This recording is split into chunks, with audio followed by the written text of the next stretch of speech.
calon guru penggerak angkatan 11 Kota Batam. Di sini saya akan melakukan praobservasi supervisi akademik modul 2.3. Kali ini saya ditemani oleh rekan sejawat saya, Bu Rosmawati Simatupang, guru bahasa Indonesia SMPS Kristen Tabga Kota Batam. Selamat siang Bu Rosma. Selamat siang Bu Okta.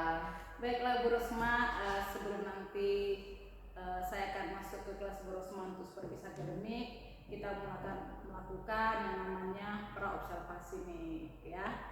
Jadi tujuan dari praobservasi ini adalah persiapan awal sebelum melakukan proses pembelajaran agar ketika nanti di kelas ibu bisa lebih siap dan percaya diri dalam pembelajaran.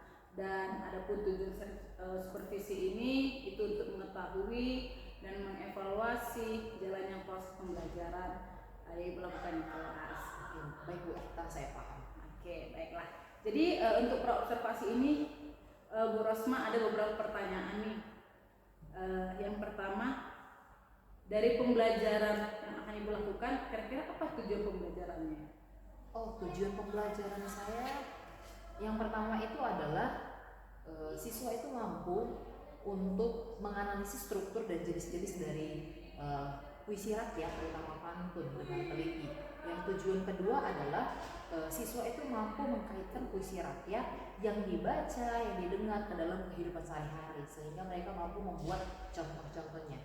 Oke, jadi tujuan pembelajaran ini itu nanti supaya siswa itu bisa menganalisis struktur dan jenis-jenis dari puisi rakyatnya ya, dan terus bisa mengaitkan ke dalam kehidupan sehari-hari dalam gitu ya prosesnya. Nah, jadi bagaimana dengan area pengembangan yang ingin dicapai?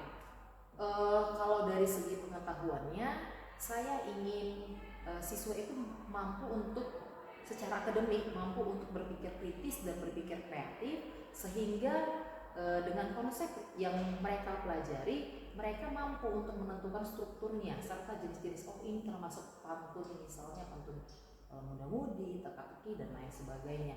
Tapi untuk keterampilannya, saya ingin mengasah soft skill anak-anak sehingga mereka mampu berkomunikasi dengan baik, mampu memanajemen waktu diskusi, dan yang terakhir itu mereka mampu bekerja sama secara tim, Bu. Oke.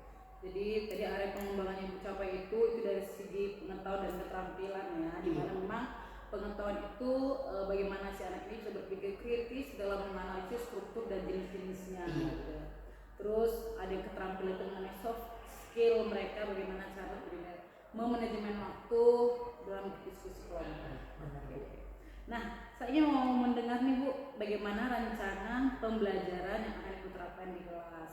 Mungkin dari modelnya, dari metodenya gitu. Oh, saya menerapkan pembelajaran yang berdiferensiasi yang diintegrasikan dengan pembelajaran sosial dan emosional anak. Dari segi model, saya menerapkan model pembelajaran PBL, Problem Based Learning, di mana nanti kan ada tahap-tahapannya, ada orientasi, mengorganisirkan, mengembangkan dan lain sebagainya. Kemudian untuk metode yang saya gunakan itu metode ceramah, metode diskusi dan penugasan, Bu. Untuk sedangkan media, saya menggunakan di kelas itu nanti ada YouTube pembelajaran, kemudian ada video juga yang saya gunakan serta LKPD, Bu. Oke, baiklah. Jadi yang dari saya tangkap nih dari jawaban Bu Rosma, berarti nanti akan ada pembelajaran berdiferensiasi gitu ya, dan ada juga mengenai sosial emosional. Terus mengenai model digunakan itu PBL. Terus metode yang dipakai itu ceramah, diskusi kelompok, dan Ibu membuat media YouTube juga di kelas. Menarik, sangat menarik ya Bu ya. Ya, mudah-mudahan ini bisa dibuat semaksimal mungkin, semenarik mungkin sehingga anak-anak nanti kan lebih ceria, lebih aktif di kelas ya kan Bu. Nah, kira-kira nih kapan Ibu akan melakukan kegiatan pembelajaran? Mungkin harinya, kelas, dan jam berapa ya? Oh, rencananya nanti pembelajaran akan dilaksanakan pada hari Senin tanggal 7 Oktober, Bu. Itu di kelas 7C pada pukul 10 sampai 11.10, Ibu. Oke, baiklah Ibu, berarti nanti saya akan melakukan supervisi kelas itu pada hari Senin depan. itu tanggal 7 Oktober di kelas 7C ya. Iya. Terus pukul 10 sampai 11.10 ya Bu ya. Iya. Nah, saya akan melihat nih dan mencatat hal-hal apa saja yang terjadi di kelas selama pembelajaran Ibu. Nah, terus nih Bu Rosma, setelah kegiatan supervisi ini nanti kita akan ada kegiatan pasca observasi akademik ya. Tetapi pasca observasi akademik ini bukan hanya kita berdua, ntar ada didampingi oleh guru praktik, pengajar praktik ya. Nah, sebelum kita akhiri nih, kira-kira adakah atau apakah yang Ibu dapatkan dari perbicaraan kita ini?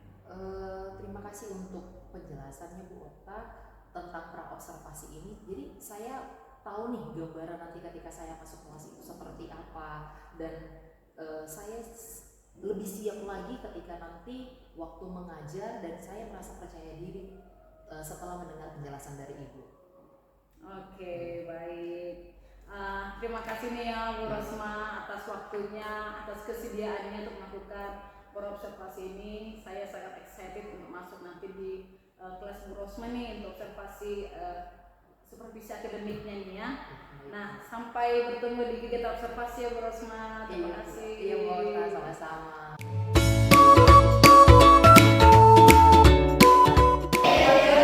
Luar biasa. Tapi mesti ada yang kosong itu bangkunya. Siapa yang tidak? Iva. Dia. Siapa dia? Gak tahu, tapi mungkin udah dikabarin ya sama Miss Herianti ya sebagai wali kelas. Nah, sebelum kita mulai pembelajaran, Miss mau kasih ice breaking. Tapi hari ini berbeda dengan hari yang sebelumnya. Coba perhatikan ya. Ini namanya sekat. Oke. Siku. Sakit. Sikat. Oke. Apa namanya? Siku. Sekat. Siku. Sakit. Sikat. Oke. Sekarang coba berdiri. Lepaskan tangannya. Siku. Sakit.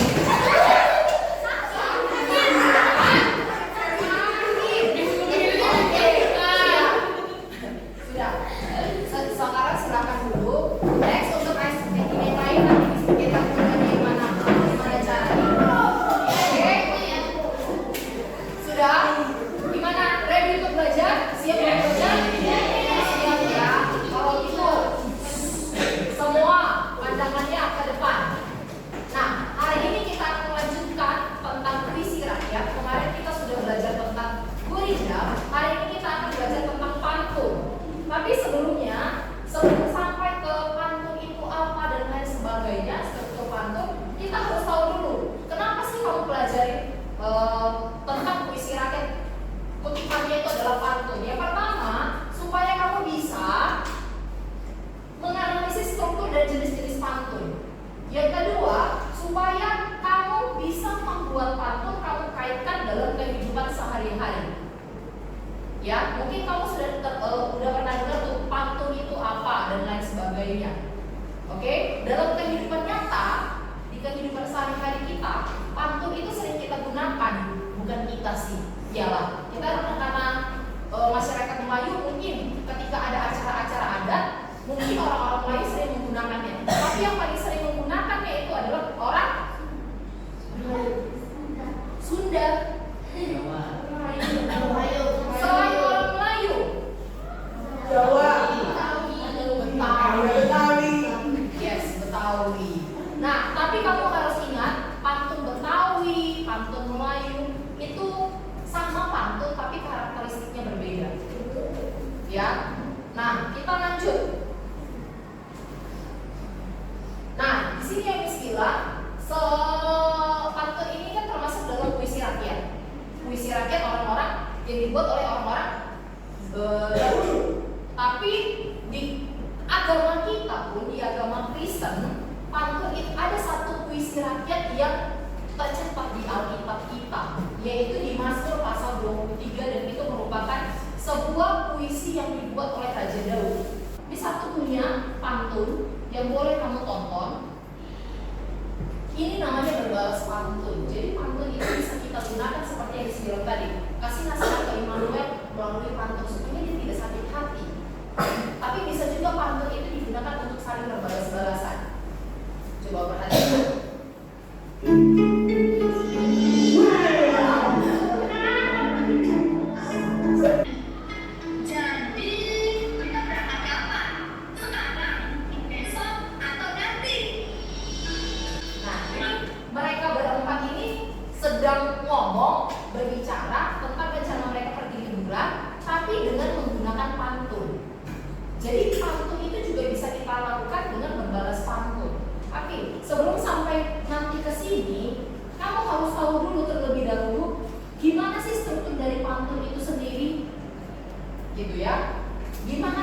bentuk dari pantun itu sendiri?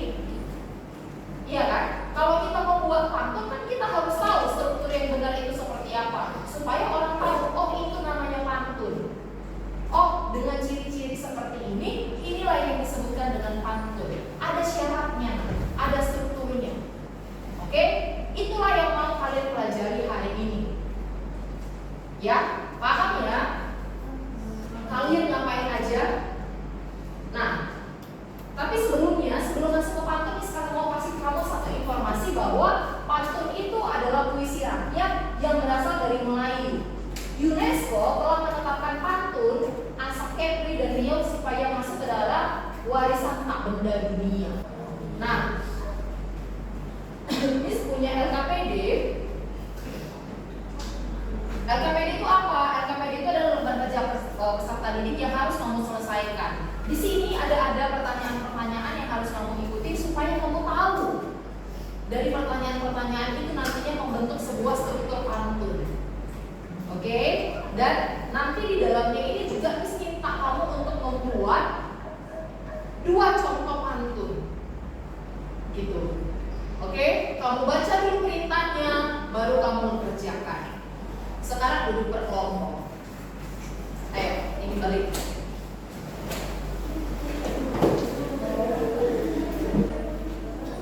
Ini kamu lihat. Oke. Oh, ini juga. Nah, ayo diskusi sama apa ya? Serius loh ya diskusinya.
Yang lain tolong didengarkan temannya.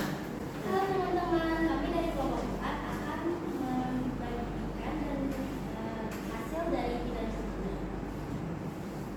Dengan saya Yuki, Saya Rangga. Saya Hendrik. Dan saya Timothy. pagi hari berjalan ke sawah. Cakep. Hujan, baju menjadi basah. Cakep. Walaupun hidup terasa akan susah, janganlah kamu menyerah. Ayo. Sore-sore bermain futsal. Cakep. Anaknya terasa lelah. Cakep. Selagi aku masih bisa, aku tidak akan menyerah. Oke, good.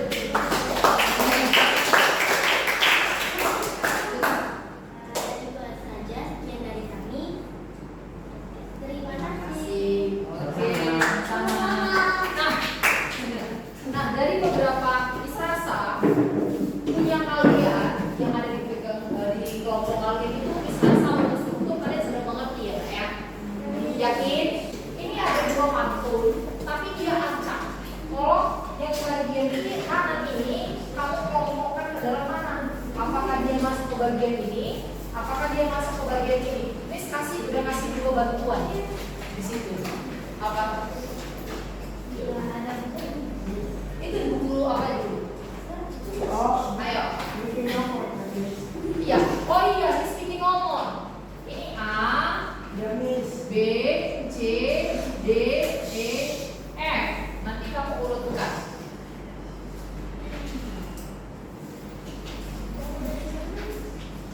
Apa?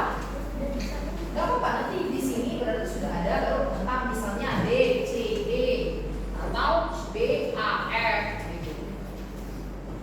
Sudah, kita cek. Kita cek. Jalan-jalan ke kota Bandung.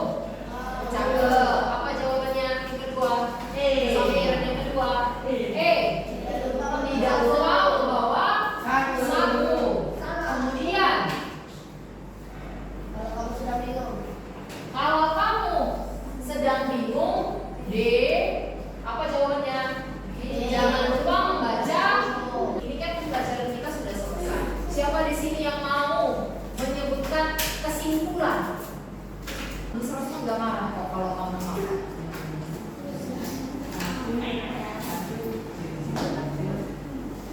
Ayah, Marcel. Kita belajar tentang struktur, terus pengertiannya apa, rimanya juga, kita juga belajar unsur pantun, Strukturnya apa aja nak? rima, Nah, bait, ya, tadi dengan baiknya. kayaknya tersusun itu dari 4 baris atau lain. Boleh, kalimat nasihat juga boleh. Oke, tepuk tangan dulu untuk kita semua. Nah, hari ini selesai materi pantun. Dengar dulu fokus ke Miss Rosma. Untuk pertemuan berikutnya kita akan belajar tentang syair. Oke, di rumah tolong kamu baca syair itu apa. Biar minggu depan kita akan cari informasi sama-sama struktur syair itu juga apa. Oke, demikian pembelajaran hari ini. Thank you untuk kita semua.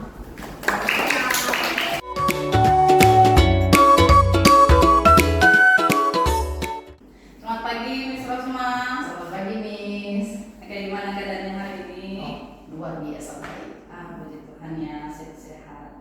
Nah, kita ini kembali berjumpa ya. Jadi terakhir memang kita itu jumpanya karena adanya observasi kelas. Ya, kemarin tuh ada di kelas 7B ya, 7B. Nah, bagaimana nih setelah Miss Rosma mengajar, kira-kira bagaimana kesan Miss Rosma atau perasaan Miss Rosma setelah menyajikan pembelajaran? Kalau kesannya ya, setelah pembelajaran dilakukan itu menyenangkan. Anak senang, saya senang, sama-sama happy. Tapi secara keseluruhan itu sesuai sih dengan rencana pembelajaran yang telah dibuat, dan walaupun tidak 100% sih Bu. Jadi suasana kelas itu menyenangkan gitu ya, dan memang tadi saya dengar tujuan pencapaian itu tercapai gitu ya. Oke, nah dari kegiatan itu nih kira-kira adakah hal yang menarik atau hal yang memuaskan Miss rasa dapat di situ, atau mungkin ada hal-hal yang kurang memuaskan gitu, yang kayak serasa kurang nih gitu. Mungkin hal yang memuaskan itu ketika proses pembelajaran berlangsung itu anak pertama aktif. Dan anak itu juga happy sama pembelajaran, dan yang paling penting sih tujuan pembelajaran itu tercapai. Kalau untuk apa ya bahasanya yang kurang memuaskan mungkin bagi saya itu adalah pada saat kekurangan waktu untuk diskusi anak itu sih. Jadi anak-anak itu ada kekurangan waktu untuk diskusi. Memang kegiatannya aktif dan happy gitu ya. Jadi tapi waktunya jadi kurang lagi diskusi. Sempat terlena mungkin. Memang ketika berdiskusi mungkin kadang lupa waktu kadang ya. Oke, nah jadi nih kesulitan siswa menurut Miss Rosma itu ketika selain proses aktif dan happy ini, ada nggak kira-kira kesulitan siswa yang mereka hadapi? Kesulitan siswa itu anak kelas 7 itu kebanyakan pada waktu itu ada beberapa kata-kata mungkin yang kurang familiar bagi mereka ya, karena memang satu ada beberapa anak itu yang basicnya memang bahasa Inggris ya, mungkin memang di keluarganya, jadi mungkin bahasa Indonesia ini pada waktu itu mereka harus ada yang ditanyakan, jadi makanya saya perlu lengkapi dengan kamu sih Mbak BBI, anak-anak untuk mencari sendiri. Mungkin itu sih kesulitan anak pada waktu itu. Ya, lagi topiknya mengenai pantun ya. Jadi memang yang berbau ke bahasa-bahasa Melayu itu juga yang biasanya mereka Inggris masuk ke situ gitu ya. Tetapi memang sudah diperlengkapi dengan kamus. Bagus sekali memang ini Miss Rosma ya. Nah, itu dari anak-anak nih. Nah, kira-kira dari Miss Rosma kira-kira ada kesulitan nggak? Ya, memang karena seperti yang saya bilang tadi, manajemen waktu saya agak susah pada waktu manajemen waktu, terutama yang bagian diskusi itu, karena sama-sama aktif, jadinya saya juga keteteran di sini ketika manajemen waktu. Iya, karena apalagi pas ini seru nih ya. Iya. Jadi lupa waktu nih. Nah, kira-kira nih adakah alternatif yang sudah Miss Rosma terpikirkan melihat situasi mengenai manajemen waktu ini? Mungkin yang saya sempat terpikir itu pada waktu diskusi itu ditampilkan di depan menitnya, sehingga sehingga semua satu kelas itu sama-sama bisa melihat gitu, berapa lagi waktu yang tersisa, berapa lagi yang gitu. Terus mungkin untuk kesulitan yang lain ya memang anak setiap yang seperti saya bilang tadi yang bagian kosakata ya, mungkin anak itu harus selalu lah mungkin setiap belajar bahasa Indonesia itu selalu melengkapi dengan kamus gitu. Berarti tadi itu karena memang tadi masalahnya itu ada di waktu, jadi buatnya ada spot itu di depan gitu ya. Terus mengenai yang kesulitan mengenai kata-kata yang belum familiar itu bisa lihat dari kamu. Nah, untuk peningkatan diri Miss Rosma nih, kira-kira ada nggak? Atau mungkin mencari mungkin model-model yang lain gitu? Ini bagi saya Iya. bukan mungkin memang harus mengambil diri. Yang pertama itu kita harus mengambil, saya harus mengambil diri dengan keadaan kondisi siswa itu kan setiap orang masih berbeda. Yang kedua selalu berkomunikasi dengan rekan sejawat, diskusi dengan teman, cari informasi dari media sosial, internet dan lain sebagainya gitu. Itulah solusi yang saya lihatkan sih. Benar-benar. Karena memang selalu ada perkembangan gitu ya, ada model-model pembelajaran yang baru kita ikut gitu ya Miss Rosma ya. Nah, saya juga sudah melihat memang ketika pas kemarin Miss Rosma sampaikan itu sesuai dengan catatan saya. Jadi memang Miss Rosma sudah menyampaikan tujuan itu, cara desain dan tulisan juga, dan saya juga mengatasinya anak itu sudah mencapai hal itu, dan siswa juga sudah terlibat aktif dalam pembelajaran, dan Miss Rosma juga melakukan PBL ya, dan itu saya sudah lihat sesuai dengan sintaks model pembelajarannya semua. Dan nah ini juga pembelajarannya yang Miss Rosma sampaikan itu sudah berdiferensiasi, itu dari konten nih.